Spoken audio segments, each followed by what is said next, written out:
Okay, this actually was an interesting moment. So if you all remember, one of the ways that AOC excused the fact that she and the squad and any so-called progressive who has been the target of people like Hakeem Jeffries and his dark money super PAC of crushing progressives lined up behind him and voted, and took great glee in watching the disarray of the Republicans who, what did McCarthy end up having?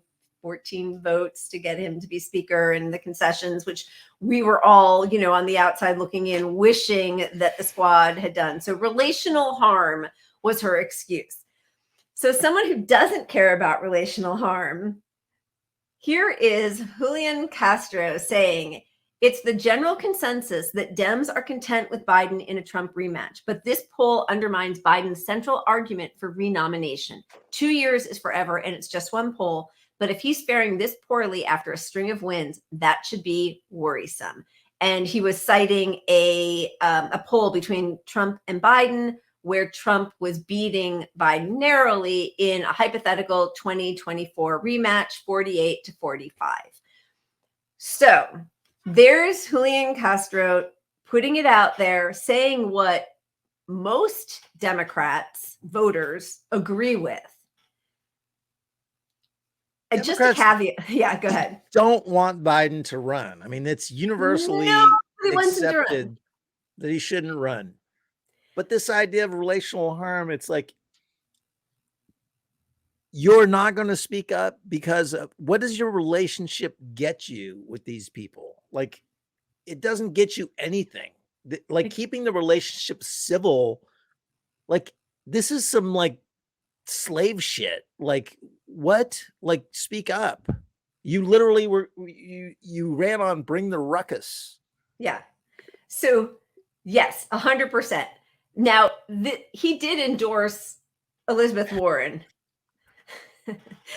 for which I'll never forgive him. I have similar feelings about him when he does something good to Katie Porter when she does something good, because I'm just kind of like, good people. There are no good people. You all Let's just chalk it up. You're all the worst. And she, for as much as he's putting himself out there and speaking the truth, and we're going to see some of the pushback that he got, but like, she would never do that. She wouldn't endorse Bernie. In fact, she stayed in order to kind of hope to crush him. So with her hope that she was going to be Secretary of Treasury or something, maybe VP, whatever. She got nothing. So that whole idea of relational harm, as you said, they get nothing. Like, if you mend the relationship entirely, then you're no longer even fighting for anything that we want anyway. So like, what's the point of not speaking up? Imagine sucking up to a boss, which is what it amounts to. They want to suck up to their boss. They want to just like keep things cool between them and Pelosi. Well, yeah. If your boss is corrupt and he's going to give the promotion to his buddy instead of you every time, or, he's not going to change anything because someone's paying him to hand contracts to this person over here, this person over there. Yeah. Like, you can never, your only avenue is to call this stuff out. You literally ran on calling this stuff out. You literally ran on not winning another election and not keeping the peace. Like, relational harm is the opposite of why we put you there. Exact opposite of what AOC ran on. So here's progressive hero. I mean, Ro Khanna. Come on, Julian Castro. POTUS has made some of the most transformative investments in the working class, in climate, and in American jobs in the past 50 years. Democrats need to be, here we go, unified in selling what we have delivered and standing with Biden for 2024. Sowing doubt doesn't help. So instead of getting on Biden, I'm going to say it. Yeah, for enacting any of the executive actions that he ran on, that he could have actually implemented, $15 minimum wage, if he had killed the filibuster, if he had pushed Sinema and Manchin, the Build Back Better, stripping out the child tax credits, doing no new drilling, the border, the kids in cages, the canceling of student debt, nothing. If you want him to be popular, The times that Biden has been the most popular since his election were when he actually did, even in his crappy, half-measured, means-tested way, even when he did like a little drop in the bucket, his popularity grew. Instead of holding him to account and reminding him what he promised, $2,000 checks, anything, they're going to call out the person who is saying this is not the best avenue if we actually want to win in 2024. And the fact that Ro Khanna, who voted, I know it's a different section, but the horrors of socialism. Yeah, I keep biting my lip on that part because we're going to get to that in socialism. Ugh. But for him to call out Castro, like Julian Castro is left of fucking Ro Khanna on socialism.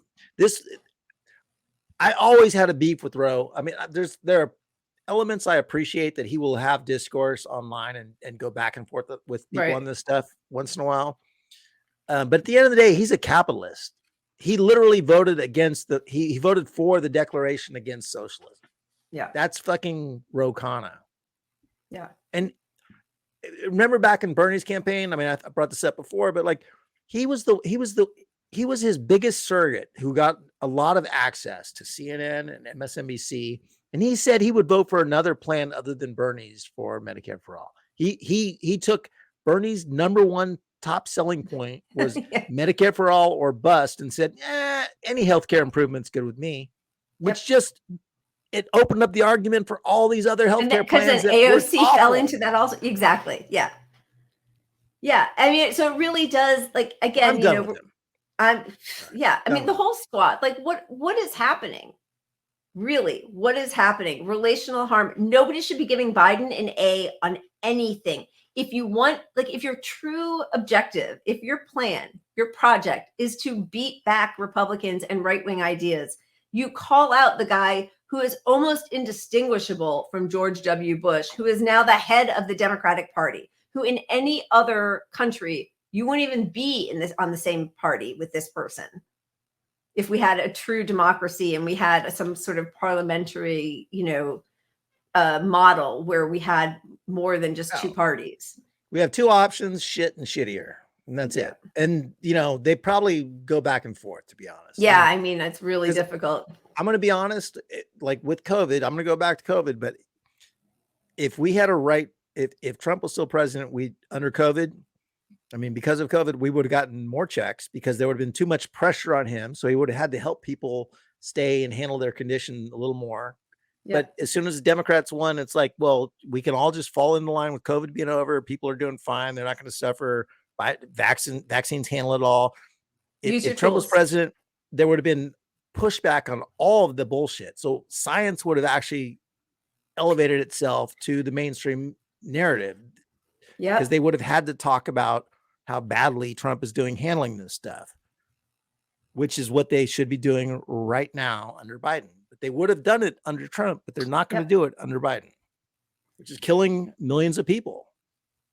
Yeah. Well, and so there's just this article written about from the New Republic, written about the squad. It's different this time because we have the Senate and we have the White House.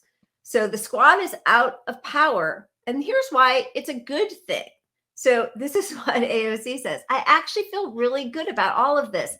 I think there are certain aspects here where we can flex our muscles even more sometimes than under a Democratic majority.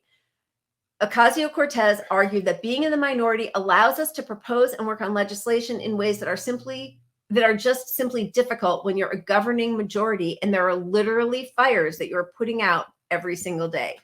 Can I translate that? I'll translate it for you. Yeah. Being in the minority allows you to promote the things that you want to happen because they can't pass. 100%. That is entirely all that means. So now they can put up they can put legislation Medicare for all that matches their tweets. Yep. They can do this fucking utopia world like, I'm for all this stuff because they can't pass it. Now, if you did that under Biden, and I mean, when we had both the House and the Senate, of course you can't do it because why aren't they doing it? Because now if they don't do it, you have to criticize them, and that you don't want to cause relational harm. Like I don't want to tell my friend that he has a big old booger hanging out his nose or something, Yeah. you know, like, because he might, don't zip up your fly, don't, you know, like, Right. sorry, I'm minimizing these things, but like relational harm, like, what is that? That's such. Well, again, it falls into that whole trap of like, if Bernie were just nicer, if you just said it more nicely, it's like, no, it has nothing to do. It's not the relational harm isn't from being nice or not nice. Or if you're not calling them out in public, you're probably not calling them out in private because you're not getting anything done. The relationship is harmed because if you actually believe in Medicare for all and a Green New Deal and a living wage, and the powers that be don't want that because they're doing the bidding of their donors, and their whole job is to sublimate those requests that are widely popular across the whole spectrum of American politics in this country. The relational harm is that you believe it in the first place. You can say it with a smile on your face. You can say it like an angry old man. You can do whatever. If you say those words, if you actually are fighting for those policies for real, you've ruined the relationship because those people are your enemy. They are our enemies. So if you are not causing relational harm with them, you are on their side. You're either calling them out and then you're going to have a relational harm, or you're not. And then there's, what use are you? You're doing nothing. You're useless. You're useless. They're useless. They're worse than useless. Sorry. They're worse than useless because people, normies, think that they are progressive and they are fine with Biden and this administration. They are allowing that to happen. And so, you know, all the people that we were like, well, we're not going to call them the fraud squad. We were trying to be like more nuanced and and I don't think they got describing into this. Me. No, me too. That's yes, I mean, yes. I did too. I was like, I didn't do like hashtag fraud squad because I was like, well, they're just figuring stuff out. I don't agree with, and I mean, I would call them out, but at a certain point, it's like, does it matter if you don't take the corporate dollars, if you always fall in line with the people who do? Are you just as corrupt? I don't know. It doesn't matter to the people who still can't get health care. It doesn't matter. And the whole concept of relational harm takes the voice away from activists. It takes the voice away from people who need to criticize. Like, we need to criticize the shit out of these people. And so the only people we have that are close to them aren't criticizing them. And so, like, I've said this before and I'll say it again, but like, when I try to make the case for our positions on the left to my normie centrist or even lefty Dems, they look at our leaders on this lefty side, who all they can see is Bernie, AOC. They can't see anything past that. And they're like, well, they're not even calling for these mask things. Why are you so fucking crazy calling for COVID protections when your radical socialist guys and women are not speaking up on these issues? Yeah, I get a lot of, wow, you're even to the left of Bernie. It's like, yeah, that's not hard. Like, most of the developed world is, you know, he's like center there. Oh my goodness. Anger. Okay. Do we move on? Yeah, I'm having a heart failure. I wasn't gonna have my wine, but I feel like it'd be good for look my at all heart those shots. tonight.